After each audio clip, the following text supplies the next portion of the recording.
यहाँ से स्टार्ट करते हैं। हमारा जो टॉपिक है वो है the concept of operations on fractions, right.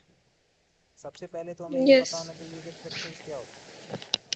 In this section, in this lesson we'll solve, we will study the concept of fractions, learn how to perform operations like addition, subtraction, multiplication and division, and then apply these skills to real life problems.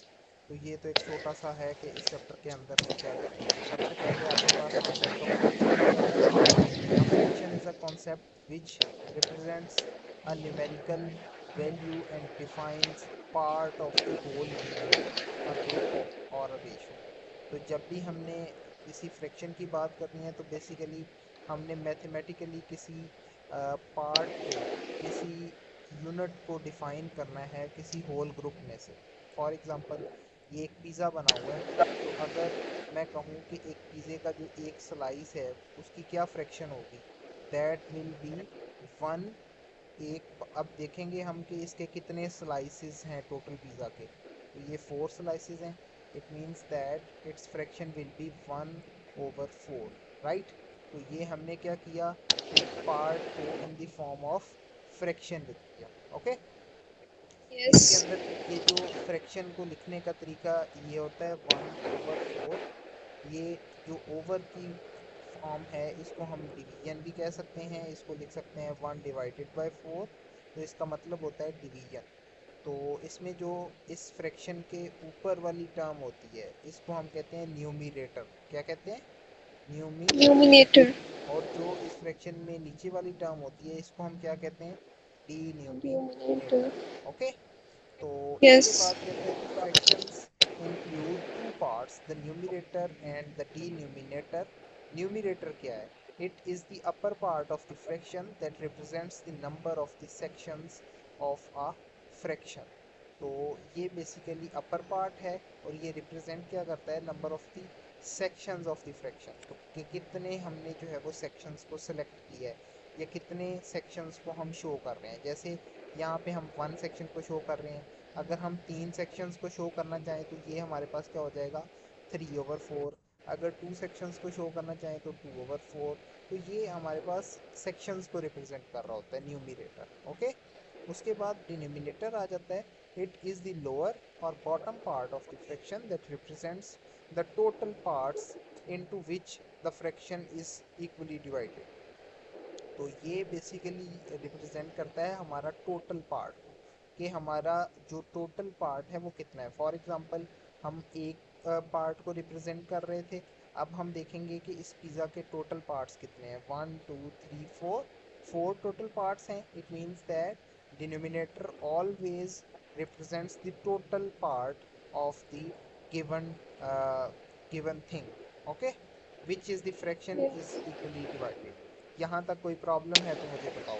Fraction को कैसे लिखते हैं। उसके बाद fraction के जो ऊपर वाली टर्म होती है उसको न्यूमरेटर कहते हैं, जो फ्रैक्शन के नीचे वाली टर्म होती है उसको डिनोमिनेटर कहते हैं, राइट। Yes. अब यहाँ पे एक छोटी सी एग्जांपल उसने दे दी है कि अगर आपके पास जो है 3/7 इज अ फ्रैक्शन, ये एक फ्रैक्शन गिवन है, देन 3 इज द न्यूमरेटर। 3 आपके पास क्या हो गया? Numerator. And 7 is the denominator, क्योंकि 3 जो है वो फ्रैक्शन में ऊपर वाली साइड पे है, इसको हम न्यूमरेटर कह देंगे, और जो 7 है उसको जो है वो डिनोमिनेटर कह देंगे, क्योंकि ये फ्रैक्शन में बॉटम पे है, राइट। तो इट मीन्स दैट कि हमारे पास कोई Yes. ऐसी थिंग है जिसके टोटल 7 पार्ट्स हैं। ये फ्रैक्शन का मतलब ये है, 3/7 का मतलब ये है। लेट्स सपोज कि ये आपके पास एक थिंग है जिसके 7 पार्ट्स हैं, राइट। उसमें से हम सिर्फ और सिर्फ किसको? 3 पार्ट्स को सिलेक्ट कर रहे हैं। तो it means that it will becomes 3/7। Understand? Yes. Okay, good. तो उसके बाद नेक्स्ट आपके पास जो है वो टाइप्स ऑफ द फ्रैक्शंस आ जाती हैं। तो ये बड़ी इंपॉर्टेंट हैं टाइप्स। सबसे पहली टाइप है जी आपके पास प्रॉपर फ्रैक्शंस। तो प्रॉपर फ्रैक्शंस क्या होती हैं? ऐसी फ्रैक्शंस जिसमें न्यूमरेटर की वैल्यू जो है वो डिन्यूमरेटर की वैल्यू से छोटी होती है। अब proper fraction are those where the numerator is less than the denominator, जो न्यूमिनेटर होगा वो लेस देन होगा डिनोमिनेटर से, राइट। फॉर एग्जाम्पल 2/5 और जो अभी रिसेंटली एग्जाम्पल पढ़ी है 3/7, तो ये दोनों कौन सी एग्जाम्पल्स हैं, प्रॉपर फ्रैक्शन की एग्जाम्पल्स हैं। Is a proper fraction since the numerator is less than the denominator, right. उसके बाद Yes. प्रॉपर इम्प्रॉपर फ्रैक्शन की बात कर देते हैं। तो इम्प्रॉपर फ्रैक्शन क्या है, इम्प्रॉपर फ्रैक्शन भी एक फ्रैक्शन की टाइप है जिसके अंदर क्या होता है, improper fractions are fractions where the numerator is greater than the denominator। अब ये उसके ऑपोजिट है, वहां पे क्या था, न्यूमिनेटर छोटा था डिनोमिनेटर बड़ा था, यहाँ पे न्यूमिनेटर बड़ा हो गया और जो डिनोमिनेटर है उसको छोटा।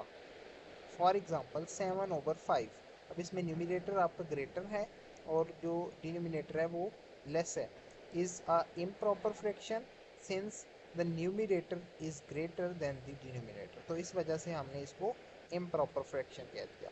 यहाँ तक कोई इशू है तो मुझे बताओ। No. नेक्स्ट आपके पास आ जाती है जी मिक्स्ड फ्रैक्शन। तो मिक्स्ड फ्रैक्शन क्या है, mixed fraction are the combinations of the integer parts and a proper fraction, these are also called mixed numbers और mixed numerals.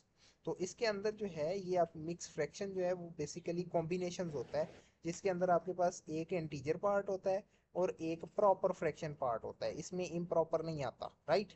these are also called mixed numbers और mixed fractions। तो ये किन numbers को हम जो है वो मिक्स्ड फ्रैक्शंस में लिख सकते हैं, जितने भी आपके पास इम्प्रॉपर फ्रैक्शंस होते हैं ना उनको हम मिक्स्ड फ्रैक्शन की फॉर्म में लिख सकते हैं, राइट। अब पहले तो हम ये Yes. देख लें कि मिक्स्ड फ्रैक्शंस की फॉर्म कैसी होती है, जैसे 5 whole 3/7, 1 whole 2/3, 9 whole 2/3, 8 whole 1/12, sorry 11/12। तो ये हैं इसकी एग्जांपल्स। अब इनको किस तरह से कन्वर्ट करते हैं, अब ये इम्प्रॉपर फ्रैक्शन से ही मिलके बनती हैं। फॉर एग्जांपल आपके पास इम्प्रॉपर फ्रैक्शन थी 7/5, आपने क्या किया, 7 को डिवाइड किया किसके साथ, 5 से, तो ये 5 1 जार 5 बन गया और रेस्ट टर्म आपके पास क्या बच गई 2, जब आपने सब्ट्रैक्ट किया, डिवीजन ऐसे करते हैं ना। Yes. अब आप इसको लिखोगे कैसे, इसको लिखने का एक बड़ा आसान तरीका है, दैट विल बी 1 होल 2/5, यहाँ से स्टार्ट करोगे 1 होल 2/5। तो अब देखो ये आपके पास एक मिक्स्ड फ्रैक्शन बन गई, राइट। इस मिक्स्ड फ्रैक्शन के अंदर एक आपके पास जो है वो इंटीजर आ गया और एक आपके पास जो है वो प्रॉपर फ्रैक्शन आ गई। अब ये जो प्रॉपर फ्रैक्शन आई है इसमें देखो, ये जो प्रॉपर फ्रैक्शन है इसमें न्यूमिनेटर छोटा है आपके पास, डिनोमिनेटर बड़ा है। और इसी तरह से अगर आपने किसी मिक्स्ड फ्रैक्शन को आपने कन्वर्ट करना हो सिंपल फ्रैक्शन में, तो वो ऑलवेज किस फ्रैक्शन में कन्वर्ट होगी, that will always convert into improper fraction. कैसे, अब जब इसको कन्वर्ट करते हैं ना मिक्स्ड फ्रैक्शन को, तो करने का मेथड ये होता है कि आपने इस 5 को इंटीजर से मल्टीप्लाई करना है, मीन्स डिनोमिनेटर को मल्टीप्लाई करना है आपने इंटीजर के साथ, देन ऊपर वाला जो न्यूमिनेटर है उसको ऐड कर देना है, दैट विल बिकम्स 5 + 2/5। तो ये क्या बन जाएगा, ये आपके पास बन जाएगा 7/5। तो ये प्रीवियस टर्म नहीं बन गई जो ये वाली थी, Yes. 7/5। तो इस तरह से इम्प्रॉपर फ्रैक्शन को हम मिक्स फ्रैक्शन में कन्वर्ट कर सकते हैं और मिक्स फ्रैक्शन को इम्प्रॉपर फ्रैक्शंस में कन्वर्ट कर सकते हैं। अंडरस्टैंड।